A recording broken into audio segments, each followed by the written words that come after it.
los dos papas más influyentes de los últimos años, Juan Pablo II y Francisco I. No estoy juzgándolos a ellos como personas, porque Dios conoce el corazón. Pero sí se puede juzgar si lo que ellos enseñan está en armonía con la palabra de Dios. Ahora, aquí está lo interesante.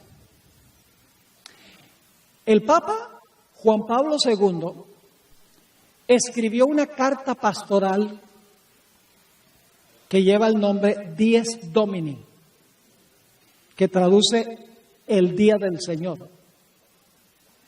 Y Francisco I publicó una encíclica que se ha esparcido por todo el mundo, Laudato Si, que es sobre la necesidad de cuidar el medio ambiente. Ambos de ellos dicen que el sábado cristiano es el domingo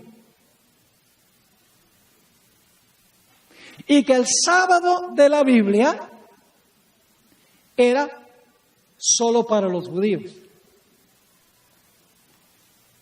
Ambos dicen eso. Y dicen que el sábado cristiano es el domingo ahora porque Cristo resucitó ese día. Y hay que celebrar la resurrección de Cristo cada semana. Ahora yo quiero hacerles esta pregunta. ¿Cuántas veces al año se celebra el Domingo de Ramos? Una.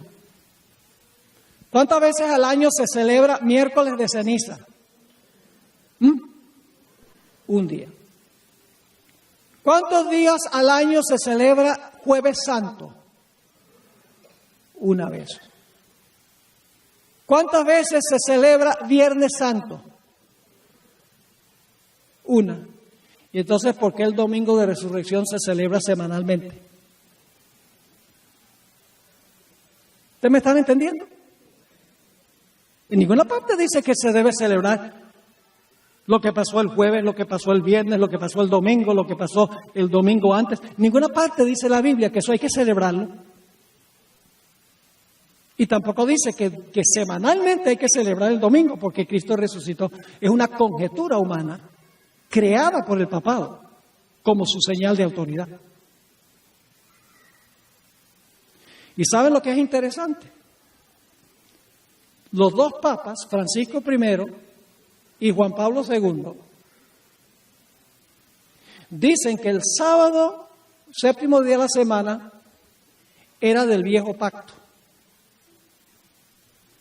Pero lo interesante para mí es que el papado dice que el sábado, que era la observancia principal de los judíos, era del viejo pacto, pero la Iglesia Católica practica toda clase de cosas del viejo pacto. Ofrecen incienso, prenden velas, usan vestiduras sacerdotales, sacrifican en altares, todo el viejo pacto. Pero cuando se trata del sábado, que es la doctrina central del judaísmo, dice, eso era el viejo pacto. En ninguna parte dice la Biblia que el sábado es el viejo pacto. Pero la cosa se complica aún más. No solamente el papado dice que no es el sábado, sino el domingo, el día que nosotros hicimos como día de reposo, como señal de nuestra autoridad, sino que ni siquiera Juan Pablo II ni Francisco I creen que la creación, como se relata en Génesis, fue literal. Los dos han escrito documentos diciendo que no se puede tomar literalmente el relato de Génesis 1 al 3.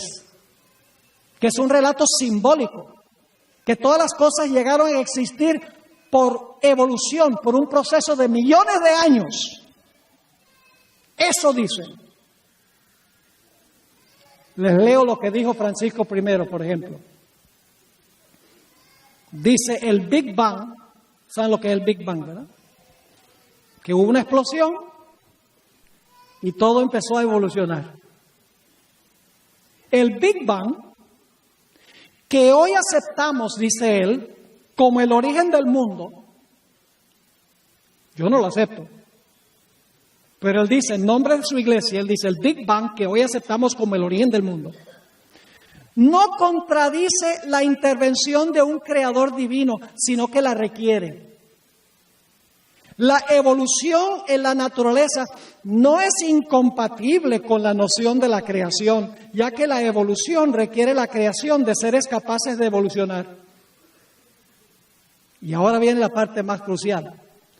Cuando leemos el relato de la creación en el Génesis, corremos el riesgo de imaginarnos a Dios como un mago con una varita mágica que le permite hacer todo, pero no es así.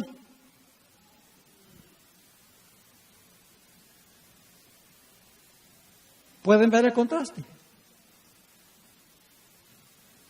Ahora, esta idea de que este mundo llegó a existir a través de millones de años tiene implicaciones muy serias. Muy, muy serias. ¿Qué sucede con la descripción que da Génesis del matrimonio si la historia de Génesis no es literal? En Génesis dice que Dios creó varón y hembra y los casó. Pero si el relato de Génesis no es literal, entonces no hay ninguna base para decir que el matrimonio debe ser entre un hombre y una mujer.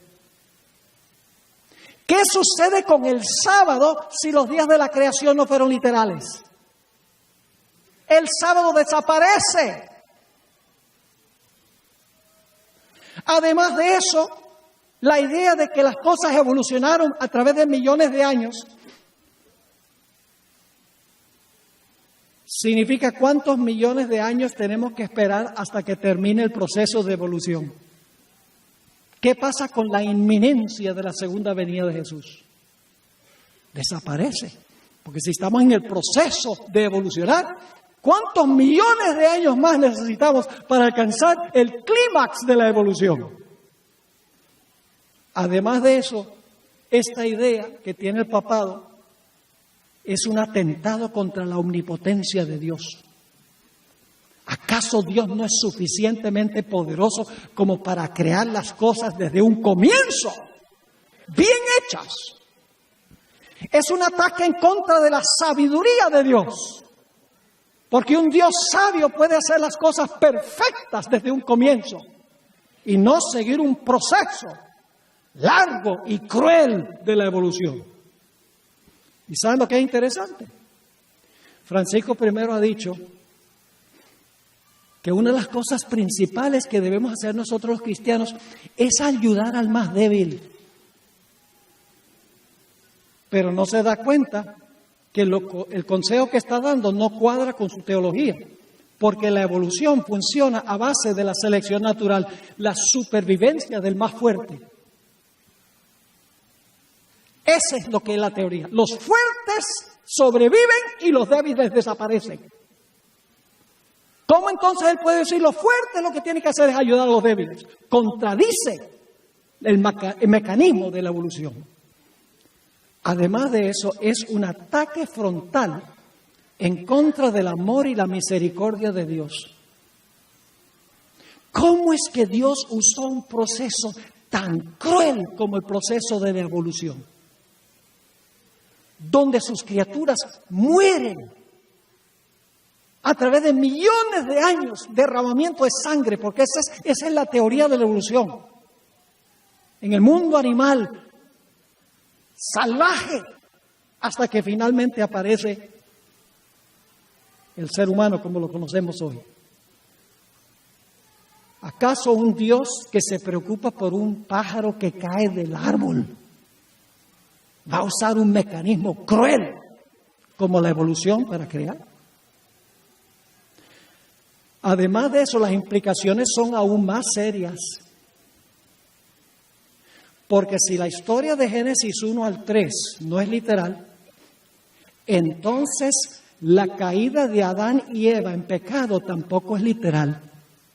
Y si el hombre no cayó en pecado, no necesita un redentor. Es un ataque frontal en contra de toda la teología de la Biblia. Un deseo de destruir el mensaje bíblico. Ahora termino con esto. La gran prueba final, mis hermanos y hermanas, apreciadas visitas, no se trata de días, sino que se trata de autoridades. Les explico. Si usted observa a sabiendas el domingo, sabiendo lo que dice la Biblia,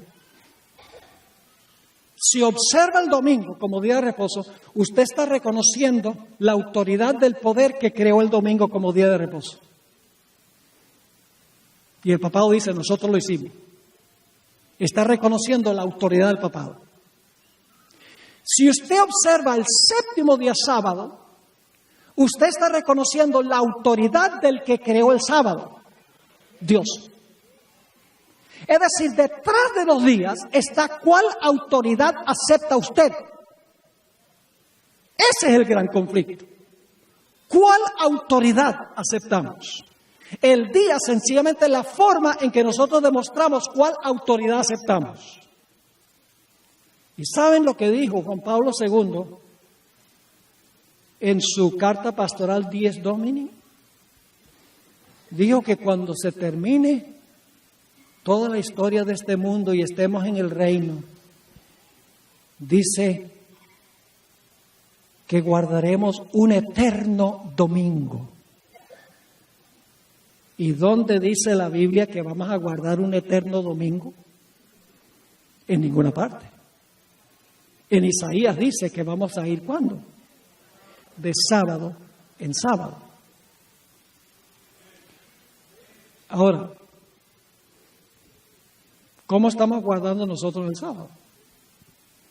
El sábado es un día de deleite, no es un día ahí de esclavitud, de servidumbre, como creían los fariseos. Para el sábado de ellos era un falso sábado, porque fue creado por ellos, con sus tradiciones. No era el sábado del Señor. Jesús trató de restaurar el sábado a lo que originalmente Dios quería que el sábado fuera. Es lícito hacer en bien el sábado, dijo Jesús.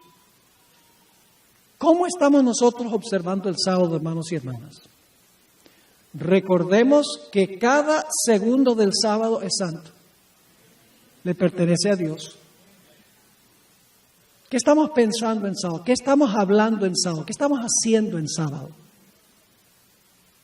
¿Estamos pensando en lo que vamos a hacer cuando termine el sábado? Como dice en Colombia, estamos bajando el sol a sombrerazos. Y ponemos en el boletín de la iglesia, ponemos cuándo es la puesta del sol. Tengo un problemita yo con eso. Porque en realidad nosotros no debemos estar mirando cuándo termina el sábado, debemos querer extender el sábado. Decirle al Señor, oiga Señor, ya se va a acabar este día glorioso contigo, por favor, dame media hora más. Así debe ser.